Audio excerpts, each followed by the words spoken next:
Mesdames, Messieurs, bravo les Bleus.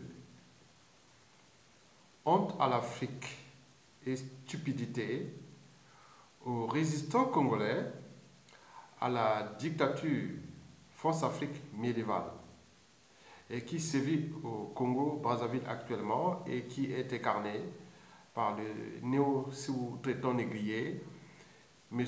Denis Sassou Nguesso. Mesdames, Messieurs, j'interviens d'abord ici comme un lanceur d'alerte, et puis comme un éveilleur de conscience, et aussi comme un politico-intellectuel, c'est-à-dire un lettré libre et dégagé, qui fait part de ses analyses, de ses points de vue sur des problématiques et des enjeux plus ou moins partagés. Mais au cœur de ces enjeux, ma conscience sera toujours au-dessus de la appartenance. Et ce que j'ai défini comme la liberté de conscience. Cela veut dire que je suis comme l'avocat général des deux parties, entre la France et qui entretient ses morses en Afrique et l'Afrique qui subit ses morses. Et inversement, je pense que la responsabilité, elle est de deux parties. Et donc, ma liberté de conscience, je vais aller dans ce sens. Parce que le but est d'abord d'avancer. Parce que, ici, il s'agit bien sûr d'un problème de vie et de mort. Parce que les régimes politiques que la France entretient en Afrique pour son rang mondial sont des régimes liberticides, antidémocratiques, antisociaux et criminogènes. Cela veut dire qu'ils tuent l'humain, ils déclassent les peuples, ils déshumanisent tout. Donc, nous devons interpréter aussi, utiliser la victoire des Bleus comme un outil de communication et d'expression aussi. C'est ça le sens même de la communication. Mesdames, Messieurs, oui, je vous l'ai toujours dit que depuis la nuit des temps, l'Afrique a toujours livré sur un plateau d'argent les outils d'aide à la domination du continent noir. On ne vient pas les chercher. Ils sont venus d'ailleurs nous trouver. On n'est pas venu les trouver ici. Ils sont venus nous trouver. Et aujourd'hui, ils subissent les conséquences positives et aussi négatives de cette problématique Afrique-Europe, Afrique-Occident. Mesdames, Messieurs, donc, je vais vous montrer ici une vidéo faite par un Chinois, parce que vous avez par exemple pu voir pendant la Coupe du Monde, il y a toujours beaucoup de joueurs francophones d'Afrique qui sont là. Mais je vais vous laisser un peu avec des Chinois qui essaient d'analyser l'Afrique francophone, selon comme vu par les Chinois. Mais pour eux, bon, vous croyez que cette analyse n'est que pour interpréter la situation, mais aussi ils utilisent ça pour dominer l'Afrique. Parce que c'est nous qui livrons toutes ces informations sur un plateau d'argent. Et après, après cette vidéo, chacun pourra avoir sa part d'analyse et d'interprétation. Et puis, je féliciterai les Bleus, et puis je dirai la honte à l'Afrique et la stupidité aux résistants congolais à la dictature de Sassou Nguesso. Et pourquoi? Et c'est ce que je pourrais vous expliquer. Bon, écoutez, on va voir cette vidéo qui est là. Je ne sais pas si on pourra le lire. On va commencer.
世博会结束都拆掉，环保理念非常强。对，logo 都是绿的，绿颜色，绿颜色的，是的。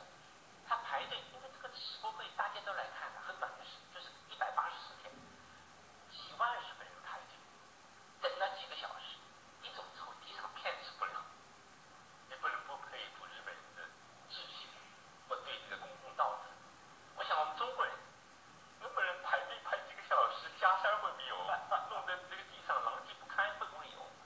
这个事情人家不是看，所以我在日本爱知世博会这边，他们很，因为我是评委，大家对这一点，各国的评委很佩服，就看出来一个国民的素质。我想我们应让我们国民的素质正在提高。我真诚的希望利用这个世博会这个机会，把我们的素质进一步提高。因为奥运会我看到我们的素质就有所提高。你说我们在公共场合的服务比过去有较大的改善，利用这个东西，要向好的学习，不要向那差的看，也不能只满足于我当了东道主了，然后这种骄傲感使自己忽略了很多细节。对了，现在可能中国将来真的进入到那个细节进步的时代。你讲的太重要了，这是细节了。你是看一个国家的发展，看一个国家老百姓的素质，它往往是细节说明问题。2010年就在。Bon, donc, vous avez tout compris. Donc, c'est les mêmes outils que les Occidentaux, et notamment la France, a toujours utilisés pour nous coloniser, nous aliéner. Donc, nous sommes dans l'aliénation totale. Et les Chinois, d'ailleurs, ont bien compris. Donc, ce qui se passe, est même pire que ce que le colon européen, l'occidental, fait à nous. Donc, ils ont appris. C'est ça, avoir un cerveau. Et donc, nous n'avions pas. Nous sommes dans la récurrence des mêmes erreurs, les mêmes crises, les mêmes situations d'aliénation. Mesdames, Messieurs, la France, vous avez toujours entendu, tout le monde l'a vécu. À moins que, bon, moi, je suis quelqu'un de bonne foi. Je ne suis pas de mauvaise foi. J'imaginais quand j'étais au lycée, au collège, au lycée, et même à l'université, à la faculté des sciences, à l'université Maringouabi. Mais à chaque fois que la France, à Maringouabi au Congo, à chaque fois que la France gagnait la Coupe du Monde ou une coupe, toute l'Afrique noire et francophone était dans la rue pour fêter la France, la France, la France. On s'est demandé, est-ce que nous sommes des pays indépendants? Est-ce que c'est... Ah bon, on s'est un peu d'analyser la même situation avec les pays d'Afrique anglophone. Et quand l'Angleterre gagnait la coupe ou une victoire, on ne voyait pas les anglophones dans la rue. Mais pourquoi ça se passe qu'en Afrique francophone? Je pense que c'est une aliénation, mais il y a un conditionnement qui est déjà là. Donc il faut aller dans ce sens-là. Donc, je vous dis que je suis là dans le sens simplement de ma liberté de conscience, d'interpréter des choses de manière à avancer les idées, les pensées et tout ce qui est de la situation. Ben oui, peuple français, je dis bravo aux Bleus. Bravo aux Bleus. 20 ans après l'épopée des Black Blancs Bears de 1998, nous voici pour une deuxième fois de l'histoire de France et du football français et du monde entier aussi, la France championne du monde pour sa deuxième fois. Oui, je me souviens de ce 12 juillet 1998. Oui, c'était une journée ensoleillée. Et d'ailleurs, avant le match de la finale avec le Brésil, j'étais passé là. Eh bien oui, j'avais des préoccupations à ce moment-là. Non seulement, bon, c'était la bonne journée pour la France. On dit là, allez les Bleus, on va gagner la Coupe du Monde. Mais j'attendais aussi un heureux événement de ma fille qui devait naître quelques jours après. Donc, vous voyez toute l'émotion, tout cet été de 1998. Bon, nous étions ici à Paris. Mesdames, Messieurs, eh bien oui, cette journée au soleil, eh oui, j'étais passé au Stade de France. Eh bien oui. Oui, c'était la vague black, blanc, vert, sorte d'accalmie, des communions de tout le monde. Oui, les policiers, tous les racistes, les fachos et autres, tout le monde était en communion dans l'unité nationale française, avec sa diversité. Euh, oui, sa diversité. Bien sûr que ce n'est pas les différences qui posent des problèmes, c'est tout simplement nos conneries. Mesdames et messieurs, vous savez que 2 ans après l'épopée de 98, de tout ce monde-là, je l'ai vu, je les ai salués, les uns des autres, les uns et les autres. Tous ces gens-là, les Deschamps, les Lizarazu, de bons défenseurs comme Lizarazu, les Marseille Desailly, que j'ai rencontré, vous avez vu les photos que j'ai fait en 2016 à Marseille, avec Desailly. Bogossian, Thierry Horry, Vieira, John Kep, Diomède, Guy Varche, Emmanuel Petit, tout ce monde-là, il y a Zidane. Donc je ne peux pas tous les citer, je vois cette épopée. 2 ans après, en 2000, comme c'était une bonne chance. Et oui, on est toujours dans le baby boom, mais il arrive l'épopée de 2000 où la France avait gagné sa 2e Coupe d'Europe des Nations. Après l'épopée de Tigana et de Platini, de Fernandez, des années 84. Mesdames, Messieurs, peuple congolais, oui, le 15 juillet 2018, pour une 2e fois, la France championne du monde. Bravo les Bleus. Eh bien oui.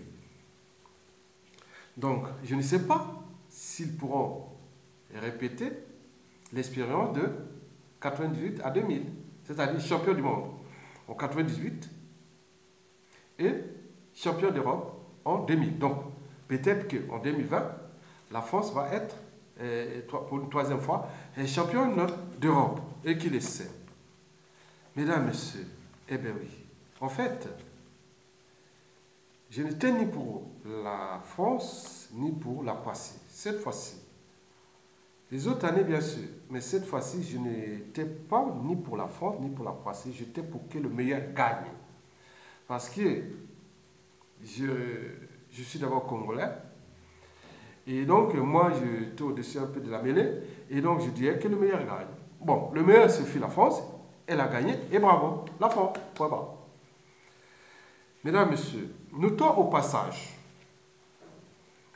que la présidente de la Croatie, une jolie femme, je vous dis sincèrement, nous qui avons vécu ici en Europe, on en a eu des manières un peu intimes des femmes de ces formes-là. Voilà. Donc, ça donne des frissons. Voilà. Une jolie femme blanche, mais très intelligente, très sociable. Et voilà. Vous savez qu'elle, pour aller soutenir son équipe, en demi-finale, et puis à la finale, elle a dû prendre congé. Congé non payé. Président de la République dit non, je prends les congés non payés. Et elle a payé elle-même son billet. Tout elle-même. Pour aller en Russie. Bon. Vous imaginez que la même situation, si c'était des présidents africains, il aurait pu venir avec, amener ses ministres, ses enfants, petits-enfants, femmes et maîtresses, ils auraient occupé un hôtel de 7 étages, avec tout le monde à l'intérieur, et autres, au nom du contribuable, au nom de la souffrance, au nom des deniers publics d'un pays. Donc, vous imaginez. Donc, c'est une autre mentalité africaine qui nuit gravement à l'évolution de ce continent. Chaque fois, on répète que, oui, les boucs émissaires, la France nous fait du mal, la France, l'Europe, l'Occident. Oh, non! commencez déjà par avoir certaines règles qui sont là, certaines mentalités, habitudes et comportements qui peuvent vous avancer parce que l'Africain peut être riche, intelligent, autre. Tant que l'Afrique noire ne sera pas debout, l'homme noir ne sera jamais respecté partout dans le monde. Observez vous-même. Vous pouvez aller avec votre magot, votre butin, votre richesse, au moment où vous avez ça. Mais dans le réel, on ne vous considère pas. Comme faut voir, comme les autres. Et donc, c'est la respectabilité de masse. C'est d'abord la respectabilité individuelle. Et donc, si nous, individuellement et collectivement, on ne sait pas, individuellement, on ne sait pas se respecter, il est sûr et certain que collectivement, on n'est pas respecté. On ne nous respectera pas. Et donc, vous voyez déjà cette présidente, toute sympa. Eh bien oui. Mais il y en a plein hein, dans toute l'Europe. Et pourtant, ce fut les pays de l'Est, du bloc communiste. Regardez comme ils sont ensemble. Donc, c'est dans le sens de l'intérêt général aussi, c'est dans les gènes d'une race, d'un groupe ethnique, comme ici. Ils sont sortis du communisme, mais regardez, le sens de l'intérêt général, ils sont là. C'est génétique. Bien sûr que la culture, l'éducation et autres vont ensemble, mais c'est génétique. Mais nous, depuis l'esclavage, la colonisation, et aujourd'hui les néocolonialistes qui ont été tenus par nous-mêmes, ça ne s'arrête pas. C'est comme sans fin. Voyez, mesdames, messieurs. Eh bien oui. Je dis donc bravo les Bleus et honte à l'Afrique. Et pourquoi? Parce que c'est l'éternel recommencement. Chaque fois que j'ai entendu ici en France, parler de la Première Guerre mondiale et de la Deuxième Guerre mondiale, que les Africains sont venus aider la France. Mais qu'est-ce que ça peut faire? Ils ne sont pas venus aider, on est allé vous chercher, c'était au moment de la colonisation. Qu'est-ce que vous n'avez pas de choix. Il ne faut pas dire que vous êtes venus vous-même. Mais pourquoi après, que vous êtes soi-disant indépendant, vous n'êtes pas capable de comprendre que vous avez été mis en esclavage, colonisé, et autres, vous n'êtes pas capable d'arracher votre liberté, dignité et tout ça. Vous êtes toujours dans la récurrence des mêmes erreurs. Toujours, moi je vois tous les intellectuels africains, surtout francophones, comment ça a bien fait. On est toujours dans l'histoire du passé, et qui n'a jamais marché, et toujours. Et là, on ne parle pas beaucoup sur l'esclavage, la colonisation, bien sûr. Ils reviennent toujours à la charge parfois. Mais cette histoire post-coloniale, c'est-à-dire des indépendances jusqu'à nos jours, ce ne fut que désastre, déclassement, déshumanisme et autres, faits par des intellectuels, cadres civils, politiques et militaires, et qui sont là pour les docteurs, professeurs, colonel, commandant, général, président, ministre et autres. C'est ça qui les adore. C'est tout simplement des châteaux de cartes. Et donc, chaque fois on vient à l'achat, l'Afrique a aidé la France.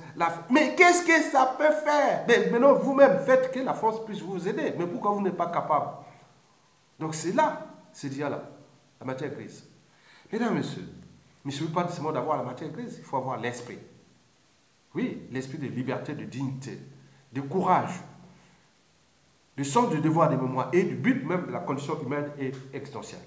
Je parle que nous ne sommes pas capables de construire des sociétés constituées où les droits et la morale sont au cœur des enjeux de manière constante. Mais nous sommes toujours dans le sens de la déconstruction. Vous voyez comment l'Afrique a reculé après les indépendants jusqu'à nos jours. Même s'il y a quelques pays qui c'est un peu de... Mais au niveau situation générale, c'est pas grand-chose. Par rapport à ce que nous avons comme potentiel, matière première, richesse, énergie, ressources naturelles, capital humain et compagnie. Non, il y a rien, il y a un problème. Donc il faut être... Oui, avez-vous pas dit, oui, la France. Oui, mais la France quoi? C'est passé, non, cette histoire-là. Donc, on peut aussi parler, par exemple, l'exemple de l'équipe de France. Chaque fois on dit, voilà, l'équipe de France, on met les drapeaux de chaque pays, de ces joueurs-là qui viennent d'Afrique francophone notamment. Quand on voit l'équipe de France sur 8 joueurs, 6 titulaires, c'était tous des originaires d'Afrique francophone. Mais qu'est-ce que ça peut faire? Ils sont naturels, ils ont des droits et devoirs envers leur nation. Qu'est-ce que vous cherchez? Vous cherchez encore quoi? Que oui, voilà l'Afrique. Mais non! Pire encore, il faut que l'Occident, l'Europe, récupère les talents et autres africains, hein, pour que vous commencez à réveiller. Ah oui, tiens, il est les nôtres, il vient de chez nous. Chaque fois, c'est comme ça. Et regardez par exemple Obama. Il y a beaucoup d'Obama en Afrique. Mais où est-ce qu'ils sont? Ils sont soit assassinés, soit foutus en prison, empoisonnés, et dans de la mer. Tous les talents africains, les meilleurs, sont fuis à l'extérieur. On parle même de la fuite des cerveaux, la fuite des talents et autres. Qu'est-ce que ça peut faire? Maintenant, quand l'Europe lance un produit, hein, un talent africain, ici en France, en Angleterre, aux États-Unis et partout, noirs surtout au corps, et là tout le monde, oh voilà les noirs. Ça. Non, attendez, un hirondelle ne fait pas le printemps. Parce qu'il y a un noir qui est sorti, ah oui, nous c'est les noirs, nous sommes. Alors, arrêtez. Parce que nous n'avons pas encore franchi la barrière de la civilisation. Nous sommes toujours dans la culture de l'émotion, au lieu de la raison. Oui, ils sont français. Ils sont nés français. Ils sont naturalisés français. Donc, ils ont les droits et devoirs envers la nation. Point barre. Et pourquoi revenir à la charge que oui, l'Afrique, oui, bien sûr, on ne réunit pas ses origines. Mais qu'est-ce que ça peut faire maintenant dans une situation où le petit garçon vient de gagner sa coupe, maintenant on vient afficher derrière que c'est le pays, on vient te chercher. Parfois, c'est gênant. C'est lui-même, il sait, il a un cerveau, il sait que oui, je viens d'origine, mes parents sont originaires de là-bas. Écoutez, Nicolas Sarkozy, qui était originaire de la Hongrie, quand il est devenu président, vous avez vu les Hongrois dans les rues d'Europe, ah oui, Sarkozy, président originaire d'Hongrie, et attendez, c'est la culture émotionnelle. Nous, les gars, arrêtez ça. Donc, pour en arriver à arrêter ça, bon, valorisez déjà vos talents, vos cadres et autres qui ne fuient pas ailleurs. Et qui arrachez votre liberté et dignité, neutralisez les mauvais, trop mauvais pour être utile au sein de l'intérêt général, c'est-à-dire ces dictateurs et autres, neutralisez-les. Donc, apportez la culture de la raison et de l'esprit critique, des valeurs de liberté, de dignité et autres, et vous allez avancer. Mais si vous restez là à attendre que les autres lancent, et que vous venez, oui, la force, donc arrêtez dès ce soir, et si vous entendez cette vidéo, arrêtez de faire, mettez-la vous-même, allez préparer des talents comme ça dans votre propre pays, en Afrique. Qu'il soit politique, intellectuel, autre, un écrivain qui écrit un bon truc, un talent ici fou, un noir africain, ça y est, on vient récupérer. Alors que la même personne, là-bas, il serait dans la merde. Ils sont nombreux, que ce soit civil, politique et militaire. Arrêtez. Mesdames, Messieurs, peuple congolais, enfin, j'ai dit honte et stupidité aux résistants congolais à la dictature de Sassou Nguesso. Pourquoi? Parce que, vous savez que dans la situation de 1998, quand la France avait gagné la Coupe du Monde, la France avait gagné la Coupe du Monde. Oui, au moment où on fêtait la victoire, la France venait de remettre au pouvoir un dictateur. C'était la complicité entre Jacques Chirac dans la cohabitation, Jacques Chirac et Lionel Jospin, Premier ministre, socialiste, accompagné de son premier secrétaire, François Hollande, qui en 2012 devenait président de la République. Et donc pendant ce temps-là, de 1997 à 2002, les Congolais étaient dans l'enfer sur terre. Et il n'est pas encore fini. 21 ans après, c'est toujours. Je vous dis que Chirac et Lionel Jospin ont ramené Sassou Nguesso au pouvoir pour tuer les Congolais, pour que la France puisse maintenir son rang mondial, surtout à l'échelle du bassin du Congo, le plus riche du continent, l'Afrique équatoriale. Nicolas Sarkozy l'a reconduit. Hollande l'a fait pareil. Et on ne sait pas avec Macron, on ne sait pas. Donc au moment où la France fête la victoire de sa Coupe du Monde, ben oui, avec l'équipe, la moitié composée d'Africains francophones, c'est-à-dire des immigrés qui fuient un espace linguistique qui regroupe 2 tiers d'éducateurs du continent noir. Si vous cherchez un éducateur en Afrique, il faut aller en Afrique francophone. C'est 2 tiers d'éducateurs liberticides, antidémocratiques, antisociales et surtout criminogènes. Nous ne sommes pas confiscatoires de tous les deniers publics et compagnie. Le cas de Denis Sassou Nguesso, il est aujourd'hui officiellement déclaré comme un fou. Mais on voit toujours ces hommes politiques français, des gauches comme des droites, vont aller chercher l'argent là-bas pour leur financement occulte, pour leur train de vie. Ils vont là-bas et chercher l'argent pour leur vie en dépouillant tout un peuple. Et on vient faire la comédie ici, vive la France, vive la France. Donc ça devient un problème de conscience. Bien sûr qu'ils se ressemblent, ça semble. D'où se dire qu'ils ont comme écrit les livres un certain monsieur que j'ai oublié, c'est névrosé qui nous gouverne. Oui, c'est des névrosés. Le monsieur est en train de tuer ses semblables et tuer le peuple de ses semblables. Cadre civil, politique et militaire déroule comme un rouleau compresseur. La France lui donne du renseignement, des armes, des mercenaires. Tout est volé. Donc, n'importe qui veut bouger, on tue. Ils sont informés. Comment vous allez battre dans cet environnement criminogène et hostile à la survie de la race? Il y a un problème, la France. Donc là, nous allons fêter, comme en 98, et aujourd'hui en 2018, il n'y avait pas de morale. J'ai vu des gens qui regardent comme ça. Mais la honte à les Africains, parce que j'étais un peu le paradoxe, c'est que beaucoup ont perdu leurs parents, leurs familles là-bas avec cette histoire de dictateur Sassou Nguesso et sa France Afrique, dont le donneur d'ordre est tout simplement le Big Bowser, aujourd'hui est représenté par Emmanuel Macron. Et les gens avaient les maillots de l'équipe de France, vive la France, vive la France. Alors qu'avant la Coupe, ils se retrouvent là dans les médias, réseaux sociaux, dans les manifestations. On dit non, la France est le problème, c'est la France qui en tête, Sassou Nguesso a massacré ses semblables. Nous avons perdu 30% de notre population, déjà pour ces 21 dernières années de sa dictature. Et la France continue à faire les cons. On est bien d'accord? Et donc, les résistants qui étaient là sur les médias, les réseaux sociaux, ou sur les terrains, qui critiquent la France, laissez-nous pas, faites partie de Sassou Nguesso, parce que nous là-bas, c'est pas seulement le problème de vie et de mort qu'il faut sauver les humains, mais aussi le problème d'une nation qui risque de disparaître, parce qu'elle va devenir une poudrière, alors qu'elle est structurée, organisée par le dictateur de Sassou Nguesso et ses donneurs d'ordre, qui sont là en France. Bien entendu, que ça devient un problème pour nous. Et le problème que je pose d'abord, est-ce qu'on peut être au four et au moulin? Les gens là sont en train de critiquer la France. Moi, quand vous voyez mes idées, je suis d'une constance. Oui, je le prends la France comme un partenaire économique. Je prends la France parce que, bon, c'est un pays que je vis depuis.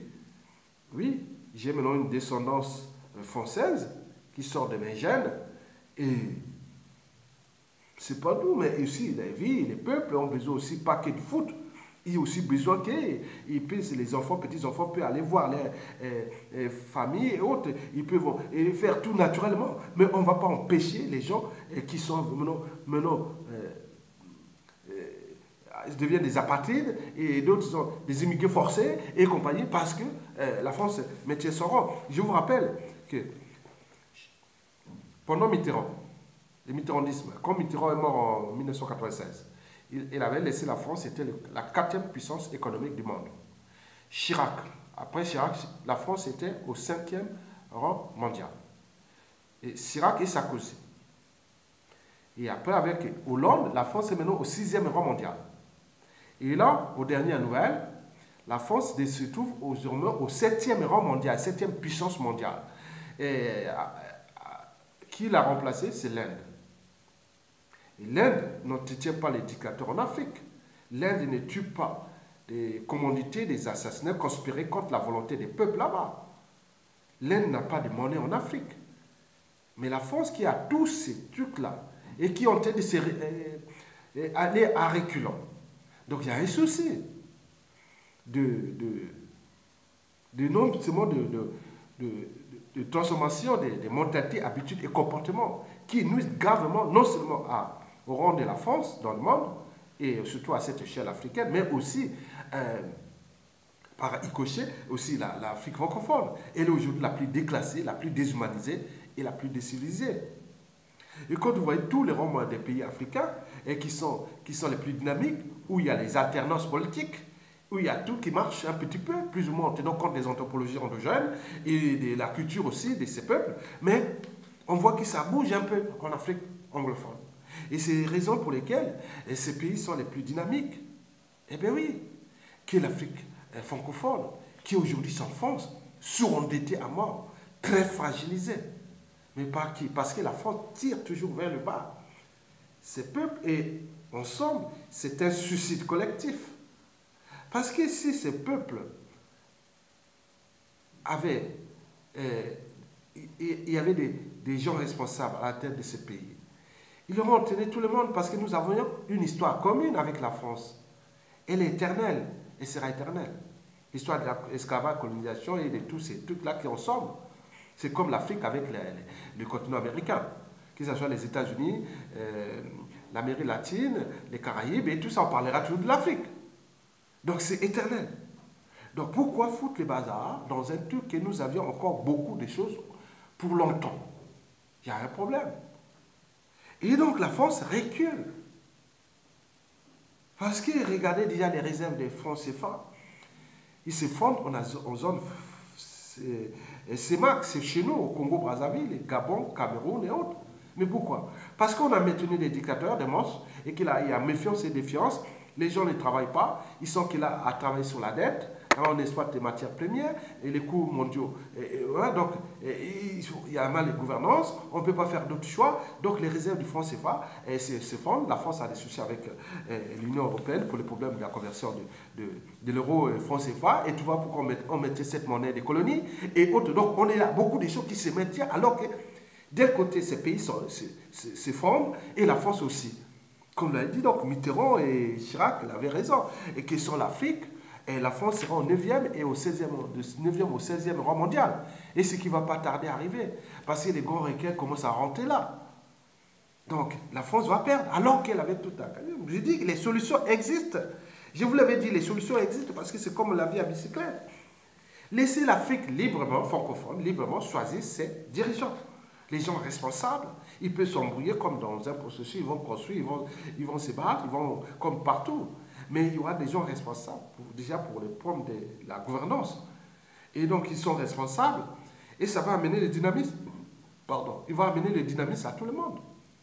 Mais donc, si je vois bien le cas de l'Afrique francophone, oui, si on laisse que, bon, nous n'avons plus d'ingérence, nous on sous seulement les gens qui vont venir au pouvoir, et sachant que nous pouvons créer des pactes stratégiques qui sont d'abord pour nos intérêts vitaux et stratégiques, oui, entre la France et son précaré, soi-disant, dans un processus, on travaille ensemble sur l'économie et compagnie.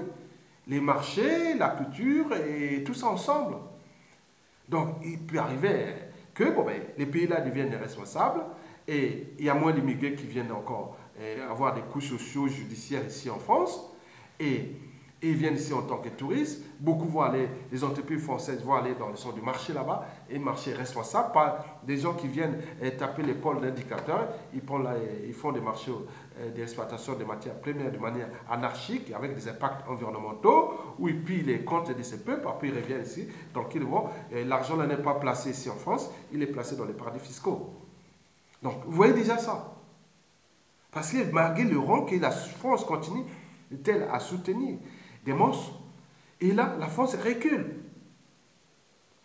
Je vous dis simplement, d'ici 2025, 2028, la France sera au 8e rang mondial, même 9e. Parce que là-bas, déjà au niveau macroéconomique de l'Afrique francophone, tout se forme parce qu'il n'y a plus de solidité. Les matières grises sont fouillées ailleurs, et donc il n'y a plus rien. Les gens ne pensent pas... Il faut une mobilisation de l'esprit des uns et des autres pour comprendre qu'il y a quelque chose à construire. Mais là, on sait que bon, on vient là-bas pour travailler soit pour l'éducateur, et l'éducateur travaille pour la France, et on reste là, et tout le monde passe débat, les gens sont en immigration et compagnie. Donc, il y a un souci. Donc Vous savez que dans les pays, l'Allemagne et l'Angleterre d'ailleurs, l'Allemagne d'abord, à la fin de la Première Guerre mondiale, elle avait perdu ses colonies. Mais l'Allemagne est restée toujours la première puissance d'Europe depuis. Parce qu'ils savent pourquoi. Il faut trouver le gouvernement. Ils n'ont pas de monnaie en Afrique. Ils n'ont pas de base militaire en Afrique. Ils ne vont pas utiliser le terrorisme pour maintenir leurs bases militaires en Afrique, comme le fait la France, parce qu'il a trouvé un filon, c'est-à-dire les terroristes, pour maintenir les bases militaires, que nous, on lutte contre les terroristes. En réalité, c'est une forme oui, pour se maintenir là. On trouve des trucs pour les outils pour les crises et autres pour rester là. À quoi ça sert avec ces coûts et autres là? Bon, donc c'est... Alors qu'il aurait pu dire, non, mais le budget déjà de la France, sur ce niveau, et il aurait pu baisser déjà et faire les trucs Union européenne et militaire, et à côté, avoir sa petite structure militaire. Il a déjà la dissuasion nucléaire, elle est là qui ne sert à rien, parce qu'on ne va plus jamais faire la guerre mondiale avec la bombe atomique. Et oui, oui, parce que pourquoi dépenser tant d'argent sur les matériels militaires, que ce soit les puissances économiques du monde, c'est mesuré sans faire la guerre. En réalité, tout le monde dit non, mais pourquoi vous dépensez autant d'argent, vous ne faites pas la guerre? La France, l'Europe, la Russie, la Chine et les États-Unis, tout ça, vous avez des moyens militaires énormes, vous ne faites pas la guerre entre vous, faites la guerre maintenant, on en veut. Sinon, ça ne sert à rien d'investir. Regardez les coûts économiques, les coûts sociaux et tout ça sur les problèmes militaires qui ne servent à rien, en réalité. Donc la priorité serait sur l'éducation, sur la condition humaine et autres, pour réguler la population mondiale, pour qu'on vive bien et qu'il y ait moins de guerres. Luttons maintenant que sur le terrorisme. C'est possible, mais la guerre mondiale, il n'y en a plus. Il n'y en a plus, il n'y en aura plus. Donc, arrêtez de vous investir sur les moyens en nombre. Donc la France a trouvé un filon qui est là, bon, ben, en Afrique. On met le terrorisme devient vraiment un bon plan pour la France pour rester là, en Afrique, en maintenant ses bases militaires, qui ne sont que les chevals de Troie de tout ce qui est là pour maintenir son rang. Bon, mais avec quel dégât, vous voyez que la France se déclasse. À un moment donné, ça va devenir très lourd. Ce budget-là ne servira à rien. Bon, donc l'Allemagne s'est affranchie de l'Afrique. Depuis, elle est toujours là, la première puissance économique d'Europe et quatrième du monde. Oui, pas de France CFA, pas de base militaire en Afrique, pas de point de... Attends, l'Angleterre, pareil. Depuis qu'elle s'est affranchie de l'Afrique anglophone, elle est là présente. Les Anglais, les Britanniques sont là en Afrique. On ne voit pas. Ils sont dans l'éducation, ils sont dans les business, ils sont partout. Mais niveau politique, s'il a fait des élections là-bas, ce n'est pas nos affaires. C'est leur affaire. Vous avez vu au Congo, le général Jean-Marie Michel Moukoko a été élu. Des officiers français sont venus conspirer jusqu'à dire non, si tu ne reconnais pas la victoire de notre esclave Denis Sassou Nguesso, donc on te fout en prison. Ils l'ont fait. Il est en prison depuis 2 ans. Et demi déjà. Bon.